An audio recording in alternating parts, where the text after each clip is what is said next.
오늘 본문 말씀 중심으로 사랑이 생명이고 구원입니다 라는 제목으로 잠시 말씀 나누도록 하겠습니다. 세상에서 제일 불행한 사람과 행복한 사람이 누구냐? 이걸 갖다 나누는데 어떤 짧은 글을 보니까 이런 표현이 있더라고요. 굉장히 맛있는 걸 먹을 때 생각나는 사람이 많으면 행복한 사람이고 생각나는 사람이 없으면 불행한 거랍니다. 또 너무나 멋진 풍경을 보는데 함께하고 싶은 사람들이 많이 떠오르면 행복한 것이고 또 아무도 떠오르지 않으면 굉장히 불행한 사람이다.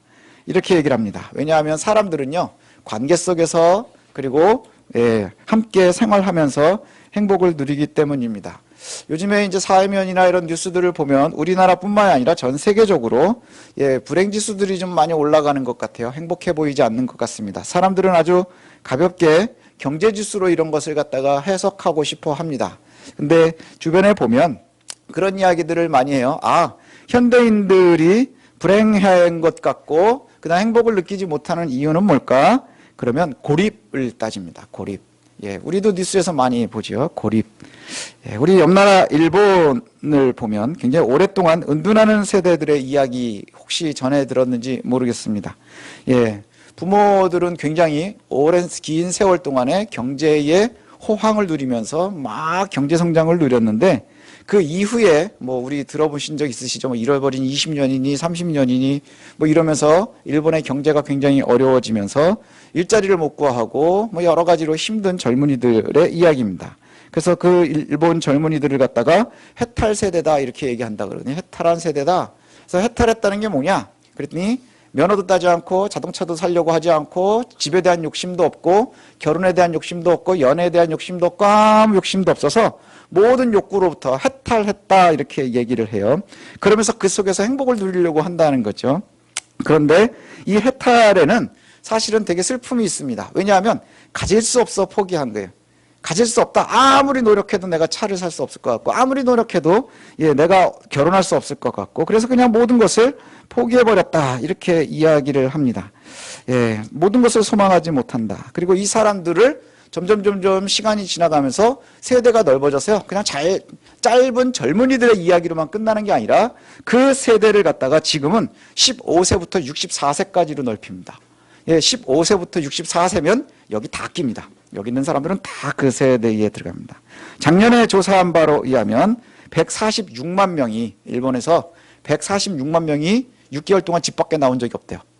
자기 방에서도 나오지 않고 집 밖에도 나오지 않은 사람들, 이 사람들을 갖다가 히키코모리 이렇게 얘기한다고 합니다.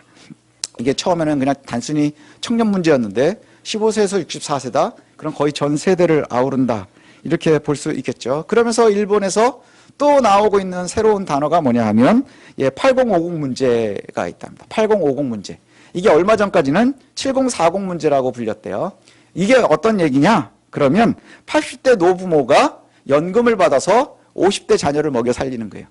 이게 이전에는 70대가 40대를 먹여 살렸는데 시간이 조금 지나면서 이 문제가 우리가 왜 386, 486 이렇게 얘기하는 것처럼 이제는 8050 이렇게 되어 있습니다. 아까도 얘기한 것처럼 15세부터 65세까지가 모든 것을 갖다 포기했다. 그러니 그냥 부모님의 연금, 부모님 세대는 좋았으니까 그 연금으로 살아간다는 거죠. 이게 얼마나 큰 어려움이 되느냐 하면 부모님들 세대도 50대 자녀들을 먹여 살리다가 빈곤에 빠지고 우울증에 걸린다는 거예요. 그리고 더 가끔은 아주 험악한 뉴스들이 나오는데 그게 뭐냐 하면 80대 노부모가 사망한 이후에 사망 신고를 하지 않고 그 50대 자녀가 시신과 그냥 같이 사는 거예요. 왜냐하면 연금이 나와야 생활할 수 있으니까. 그러다가 그냥 부모님 옆에서 홀로 고독사하고 이런 이야기들이 뉴스에 보고가 됩니다. 그냥 옆 나라 이야기니까 그럴 수 있지만 우리나라가 지난해에 처음으로 보건복지부에서 고립 은둔 청년들에 대한 통계를 냈습니다. 그랬더니 우리나라도 고립 은둔 청년이 51만 6천 명으로 추산이 된대요. 51만 6천 명. 엄청나죠? 포항 인구보다 많다고 그럽니다. 포항 인구보다 많고 이들이 우울증, 학폭, 취업 실패 이런 이유 때문에 은둔을 선택을 했는데 그들 중에서 18.5%는 약물에 의존 중이라고 하고 또 자살 충동도 4배라고 합니다. 일반인에 비해서. 또 우리나라가 그래서 사회 관계망 지표 순위를 보니까 OECD 41개국 중에 38위 정도 된다고 그래요. 이 얘기를 갖다 길게 한 이유가 있습니다. 사람들은 관계 속에서 행복을 누리고 관계 속에서 살아가거든요.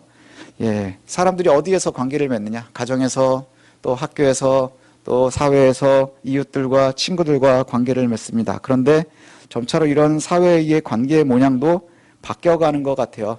저희 세대 때는 자꾸 이제 이런 얘기하면 꼰대라고 이제 애들이 그럴 텐데, 우리 세대 때는 그냥 힘들면 친구 전화해서 가서 만나서 차 한잔 마시고 밥 먹고 뭐 그러면서 이렇게 풀고 그렇게 했는데, 요즘은 그런 시대가 안 됩니다. 우리 아이들요, 놀고 싶다고 나간다고 친구들이 있는 게 아니에요. 다 각자 스케줄 엄청 바쁩니다. 부모님보다 바쁘고요. 그래서 밤늦게 아이들은 어떻게 친구들과 만나느냐? 게임에서 만난다고 그래요. 저도 몰랐는데 게임에서, 게임을 같이 하면서 뭐 헤드셋 하고 거기서 이렇게 만난다고 그럽니다.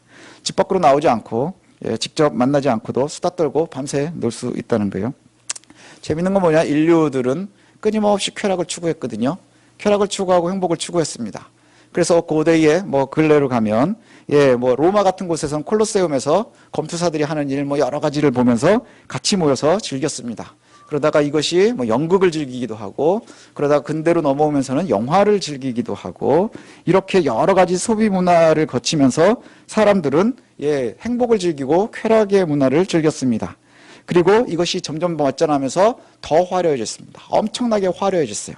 그런데 그 화려함이, 그것이 우리를 더 행복하게 하느냐 하는 거예요. 이것 때문에 여러분 더 행복하십니까? 이것 때문에 더 살만해지셨습니까? 이거 한번 고민해 볼 필요가 있다는 것이죠. 특별히 우리는 그리스도인이니까 과연 그리스도의 은혜를 얼마나 누리고 인지하고 있습니까? 그리스도인의 은혜를 풍성히 누리고 있다면 우리의 삶이 행복이 풍성할 겁니다. 근데 그렇지 못한다고 하면 걱정도 많고 불만도 많고 만족도 없고 뭐 이것 때문에 굉장히 힘든 나날을 보내고 있을 가능성이 많습니다. 우리가 그리스도인인데 과연 여러분은 얼마나 은혜를 누리고 계십니까? 얼마나 행복하십니까? 얼마나 만족스러운 삶을 살아가고 계십니까? 아마 대부분의 분들은 대답하기 쉽지 않을 겁니다. 대단히 쉽지 않을 거예요. 그래서 오늘 본문을 갖다가 우리가 좀 다시 한번 살펴볼 필요가 있는데, 오늘 본문의 배경이 되는 고린도는 로마에서 굉장히 큰 도시 중에 하나고요. 항구 도시입니다. 항구 도시는 우리도 잘 알고 있는 것처럼 여러 경제가 모이고 문화가 모이는 곳이지요. 그래서 물질적으로 굉장히 풍요로운 곳이었습니다. 물질이 행복이라고 하면 고린도만큼 행복할 수 있는 곳이 없는 거예요. 굉장히 풍요로웠고요. 교회도 풍부했습니다. 그런데 물질의 풍요와 함께 같이 오는 게 뭐냐? 우상숭배도 굉장히 많았고요. 그 다음에 도덕적인 타락도 굉장히 만연했고, 그 우상숭배와 도덕적 타락이 교회 안에까지 들어와서 영향력을 끼치기 시작을 했습니다. 그래서 우상숭배와 도덕적인 타락이 교회에도 영향을 미치기 시작을 했어요. 그래서 교회 안에 여러 가지 문제들이 생겨납니다. 가장 문제가 많았었던 교회가 바로 고린도 교회입니다. 그래서 그 고린도 교회의 문제들이 앞에 소개가 되는데, 교인들끼리 서로 싸우고 치고받고 하다가 세상 법정에 가서 서로를 고소합니다. 그 다음에 또 결혼을 하는 것이 옳으냐 아니냐 뭐 이것 때문에 싸우고요. 그 다음에 우상숭배한 그 신전에서 나온 음식들을 먹을 거냐 말 거냐 이것 때문에도 싸우고요. 또 성만찬의 문제 때문에도 싸우고요. 또 죽음과 부활에 대한 신학적인 문제 때문에도 싸우고요. 하여튼간에 문제만 있으면 다 싸웠습니다. 거의 모든 상황에서 싸웠습니다. 근데 이것이 요즘에 우리의 주변에 일어나는 일들과 다르지 않다는 거예요. 수많은 문제들이 서로 의견 대립하고 부딪히고 싸우고 그렇습니다. 그 갈등 때문에 오히려 교회 안에서 성도들이 서로 경쟁하면서 또 서로 위로하면서 성장하는 게 아니라 성도들이 미워하고 증오하는 일들이 생겨납니다. 뭐 우리 교회는 조그마니까 그런 일들이 좀 덜 하지만, 큰 교회들은 원수들이 함께 같은 교회를 다니고 원수들이 서로 싸우고 못 잡아먹어서 안달입니다. 근데 얼마나 불행합니까? 일주일에 한 번씩은 꼬박꼬박 만나야 되니까. 이런 모든 문제에 대해서 하나하나 답을 주다가 결국에 결론에 와서 주는 답이 뭐냐? 바로 오늘 본문입니다. 사랑이 결국엔 모든 것의 답이라는 거예요. 사랑이 답이다 이렇게 얘기합니다. 우리는 여전히 교회, 가정, 직장, 친구들 사이에서 수많은 문제와 어려움들을 만납니다. 모양은 다르지만 우리는 끊임없이 문제와 갈등과 어려움 속에서 살아갑니다. 옛날 사람들도 마찬가지였고 우리 자녀들이 성장해서도 역시 마찬가지일 겁니다. 끊임없이 고민하면서 살아갈 겁니다. 여러 가지 모양 갈등들이 생겨날 거예요. 옛날엔 생각하지도 못했었던 은둔형 외톨이 이런 게 우리 젊었을 때 어렸을 때에 있기나 했습니까? 상상도 못했었던 일들이 지금 현실이 일어나고 있단 말이죠. 이 모든 문제들은 계속해서 변형되면서 우리를 괴롭혀 올 겁니다. 그런데 이 모든 것의 해결의 방법이 뭐냐? 그러면 결국 하나씩 해결 방안을 이야기하다가 오늘 본문에 와서 하는 얘기가 바로 사랑입니다. 그리스도인의 사랑입니다. 심지어 성도들은 하나님이 사랑이시기 때문에 우리에게 사랑은 의무라는 것이죠. 요한일서 4장 7절과 8절에 이렇게 얘기를 합니다. 제가 읽어드리겠습니다. 요한일서 4장 7절 8절입니다. 사랑하는 자들아 우리가 서로 사랑하자. 사랑은 하나님께 속한 것이니 사랑하는 자마다 하나님으로부터 나서 하나님을 알고 사랑하지 아니하는 자는 하나님을 알지 못하나니 이는 하나님은 사랑이심이라. 하나님의 사람들은요, 우리 그리스도인들은요, 하나님을 알고 하나님 원하시는 삶을 사는 것이 잘 사는 것입니다. 그런데 하나님이 사랑이시라는 거예요. 그러니 사랑하는 사람은 하나님을 잘 알고 있는 사람이고 내가 사랑을 베풀지 못하고 사랑하지 못하는 사람은 하나님 모르는 사람이라는 거죠. 성경을 몇 번을 편독하는 것, 이것보다 중요한 것은 하나님의 사랑을 내가 받아서 하나님의 사랑을 전파하는 것입니다. 성부 하나님께서 사랑하셨습니다. 그래서 독생자 예수 그리스도의 십자가의 희생을 우리에게 내어주셨습니다. 독생자를 내어주셨어요. 그리고 성자 예수 그리스도께서도 사랑하셨습니다. 그래서 친히 십자가를 감당하셔서 우리를 다시 성부 하나님 앞에 내어놓았습니다. 성령 하나님께서도 우리를 너무너무 사랑하셔서 그 성부와 성자의 그 모든 역할에 그것이 이루어지도록 역사하셨습니다. 성부, 성자, 성령 그 삼위일체 하나님께서 결국엔 그 동력이 뭐였느냐? 사랑이었다는 거예요. 우리를 사랑하셔서 독생자를 내주시고 독생자는 직접 희생하시고 그리고 성령께서 그것이 이루어지도록 그렇게 우리의 삶에 나타나도록 적용하셨다는 거예요. 성도들은 그래서 사랑을 떠나서는 살 수가 없는 겁니다. 반드시 사랑으로 살아가야 하는 존재들이 바로 우리들입니다. 하나님이 사랑이시고 하나님이 살아계시니 우리도 사랑으로 사는 겁니다.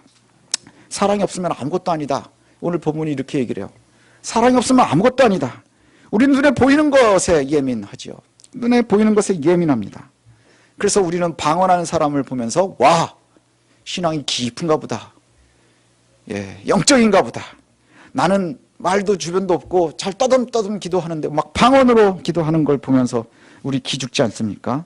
그러나 그 방언이 사랑이 없는 이에겐 아무 의미가 없다 이렇게 얘기합니다. 한국교회가 오랫동안 자랑하던 것이 새벽기도, 철야기도입니다. 새벽기도, 철야기도, 방언기도 3대 기도를 가장 좋아했거든요. 그런데 지금은 아무 힘도 없습니다. 한번 가보십시오. 새벽기도가 힘들이 있습니까? 뭐 철야기도가 힘이 있습니까? 방언기도가 힘이 있습니까? 그렇게 오랫동안 새벽을 쌓고 밤새 기도하고 그랬는데 결국엔 그 속에 사랑이 사라지는 순간에 아무 의미가 없어지는 겁니다. 아무 의미도 없습니다. 전 재산을 가난한 사람들한테 나눠주고 구제하고 해도 사랑이 없으면 의미가 없습니다. 한국교회가 규제에 한동안 엄청나게 노력을 많이 했습니다. 끊임없이 구제를 했습니다. 그리고요, 또 실제로 5월이 되면 뭐 고아원, 양로원 이런 곳에 방문했었던 교회들도 엄청나게 많고요. 봉사하러도 엄청나게 다니고요. 그랬는데 지금은 그 힘을 찾을 수가 없습니다. 왜 그랬을까요? 어쩌면 그것이 사랑의 의미가 아니라 내 자기만족으로 있었을 수도 있다는 거예요. 이웃을 사랑한 게 아니라 그냥 내가 좋은 거예요. 저도 젊어서 봉사도 많이 해보고 했는데 그때 이루어지는 제가 누릴 수 있는 만족도가 굉장히 높아지거든요. 그 만족도가 좋은 것이지 정말로 사랑이었을까 한번 생각해 봐야 합니다. 또 산을 옮길 것처럼 불가능한 일을 다 해내도 오늘 본문은 더 무서운 건 심지어 순교하는 위대함이 있어도 사랑이 아니면 의미가 없다 이렇게 말씀해요. 사랑이 아니면 의미가 없다. 결국 가장 중요한 것은 뭐라고요? 사랑입니다. 그리스도인은요 사랑으로 사는 겁니다. 누구를 사랑하나요? 하나님을 사랑하고 내 이웃을 내 몸과 같이 사랑하라. 이것이 약속 있는 첫 계명입니다. 그리고 이것이 모든 선지자의 강령입니다. 성경을 통째로 이야기하고 결국엔 마지막에 결론이 나온다 하면 한 단어로 사랑입니다. 예수님도 사랑 때문에 십자가를 감당하셨고요. 그 사랑 때문에 우리가 사는 겁니다. 우리가 지금도 여전히 그 사랑 안에 머물러 있으면 은혜 가운데 있는 것이고, 사랑에서 벗어나면 우리는 아무것도 아닌 존재들이 되는 겁니다. 사랑이 굉장히 어려운 것 같지요. 예, 사랑은 결국엔 그리스도를 닮아가는 겁니다. 그게 바로 사랑입니다. 오늘 본문에 보니까 사랑하는 사람들에게 이렇게 이야기합니다. 여러분, 사랑은 오래 참습니다. 오래 참으랍니다. 사랑은 친절하답니다. 친절하십시오. 또 사랑은 시기하지 않는답니다. 옆 사람이 정말로 좋은 일 생기고 좋은 결과물들을 얻을 때 시기하지 마십시오. 사촌이 땅을 사도 배 아파하지 마십시오. 그걸 위해 노력해야 됩니다. 그게 바로 사랑입니다. 또 사랑은 함부로 자랑하지 않습니다. 내가 자랑할 때 이웃들은 마음 아파할 수 있다는 것이죠. 내 이 자랑 때문에 이웃들은 실족할 수 있고요, 실망할 수 있습니다. 함부로 자랑하지 마십시오. 사랑은 교만하지 않습니다. 교만한 것은 사랑이 아닙니다. 또 사랑은 무례하지 않습니다. 내가 사랑한다 하지만 끊임없이 무례한 사람들이 있어요. 무례함은 절대로 사랑이 아닙니다. 또 사랑은 자기의 이익을 구하지 않았습니다. 이익 앞에 흔들리지 마십시오. 사랑은 일정한 희생을 포함하고 있는 것입니다. 부모님들도 자녀들을 위해서 희생합니다. 남편도 아내를 위해서 희생합니다. 아내도 남편을 위해서 희생합니다. 친구들도 이웃을 위해서, 친구들을 위해서 희생합니다. 그럴 때 그 사랑이 진짜가 될 수 있다는 것이죠. 사랑은 쉽게 화를 내지 않습니다. 또 원한을 품지도 않습니다. 옳지 않은 것을 기뻐하지 않습니다. 진리를 기뻐할 뿐입니다. 이웃들이, 내 사랑하는 사람들이 옳지 않은 일을 한다면 따끔하게 말씀하셔야 합니다. 모든 것을 품어주는 게 사랑은 아니라는 것이지요. 또 사랑은 모든 것을 그럼에도 불구하고 품어주고 덮어줍니다. 우리가 그럴 수 있어야 되겠습니다. 그리고 모든 것을 믿습니다. 소망합니다. 사랑을 가지고 있는 사람들이 하나님의 나라를 소망할 수 있는 겁니다. 그래야 우리가 이 세상을 견딜 수 있는 겁니다. 견딜 수 있는 겁니다. 오늘 본문을 한번 보면 이렇게 말씀합니다. 8절부터 사랑은 언제까지나 떨어지지 아니하되 예언도 패하고 방언도 그치고 지식도 패하리라. 우리는 부분적으로 알고 부분적으로 예언하니 온전한 것이 올 때에는 부분적으로 하던 것이 패하리라. 이 말씀이 뭘까요? 사랑은 절대로 없어지지 않습니다. 그러나 예언도 없어질 겁니다. 방언도 사라지는 시대가 온다는 거예요. 지식도 패하리라. 그리고 우리가 부분적으로 알고 부분적으로 예언한다는 거예요. 예언이 완벽하지 못하고 방언도 그렇고 지식도 완벽하지 못합니다.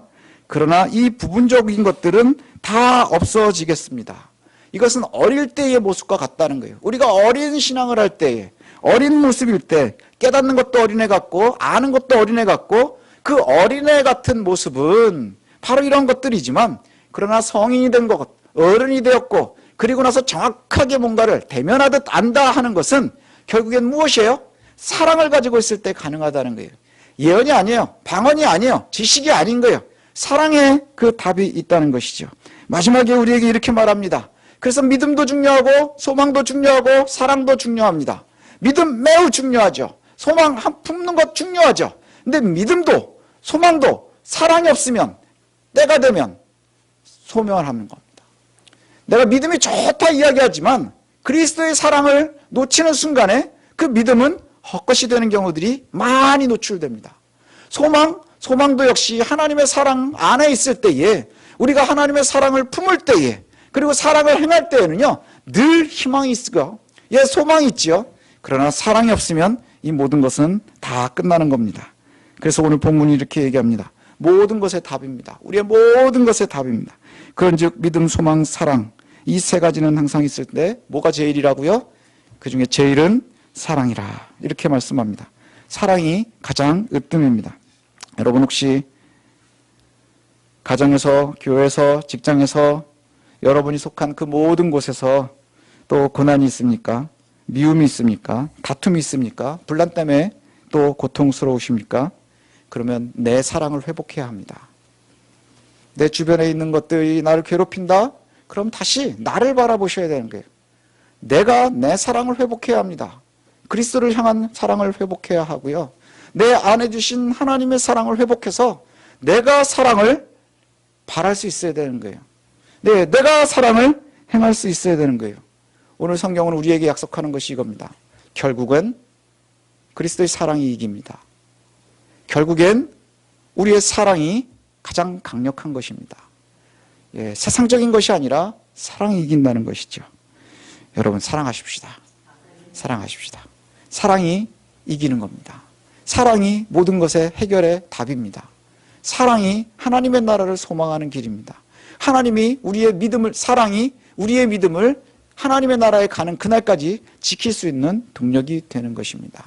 그리스도를 사랑하고 이웃을 사랑하고 하나님을 사랑하고 내 이웃을 내 몸과 같이 사랑하십시오. 우리가 사랑하면 승리합니다. 사랑하면 견딥니다. 사랑하면 살아남는 겁니다.